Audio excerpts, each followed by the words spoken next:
You know, a lot of us, and I want to repeat this, a lot of us think it's just a good deed not to do certain things. No, it's an order by Allah not to do certain things. And it's an order by Allah to do certain things. So Allah is saying here, Inna Allah ya'muru bil adli.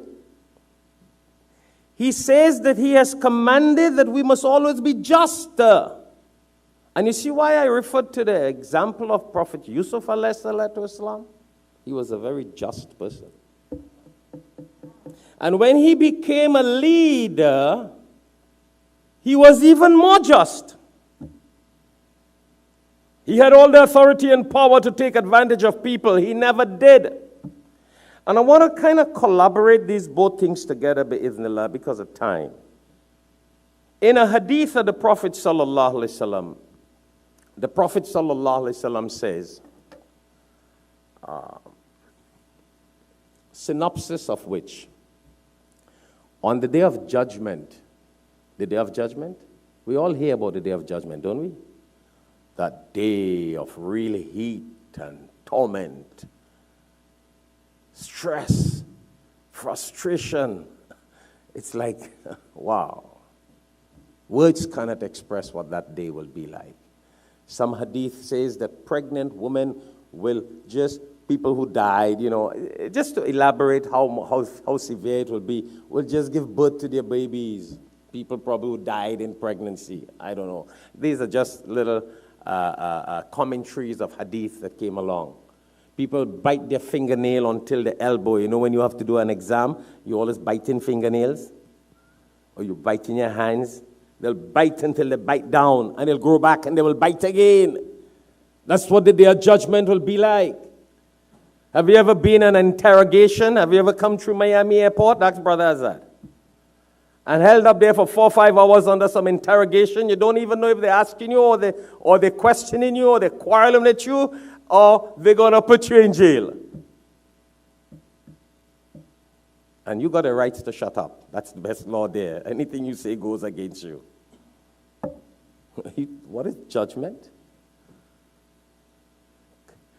And on that day, the Prophet ﷺ says that there will be 7 people. Listen to this. 7 people who will be under the shade of Allah subhanahu wa ta'ala. You know, forget about immigration. Think about you want to board an aircraft, and especially in the last 2-3 days with all the snow and the ice and the flying and the cancellation of flights. Some of you must have gone through that, huh? And you lined up by the counter only waiting to hear your name call, and you hear cancellation, frustration, anxiety, curiosity. But imagine you had some first class option, and you're now going on a flight and you hear your name call, and you're in first class to go. Or you're under a different category and you hear X category and Y category. All the 300 passengers sitting like that, and oh, what's going on? Are we going to make this? Are we going to make this? Just getting on the same flight in a different class makes you feel above all class. Same flight, yeah? Could you imagine on the day of judgment, not the same flight and same torment and same pressure and stress, Allah will select 7 categories of people and put them under a special shade that pass all status in flying and airlines. No silver, gold, platinum, executive platinum, and whatever it is, sapphire and emerald and all these different names.